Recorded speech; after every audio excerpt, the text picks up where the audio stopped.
Hey guys, so how to remove a screw that's been stripped.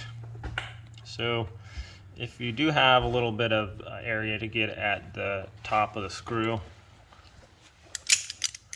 you can use some vice grips, and these are super handy, and just kind of clamp onto it.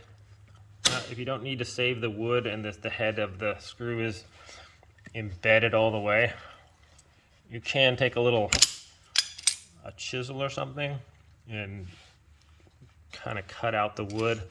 That way you can get a nice grip on the screw head. Just clamp that on there and then unscrew it. So if you don't have, there's some other things that you can use that'll drill into that, and you can remove the screw with that. But vice grips work pretty good, so I thought I'd share. If you have some issues with some stripped screw heads, that's not a bad way to get it out. Thanks for watching, and have a great day.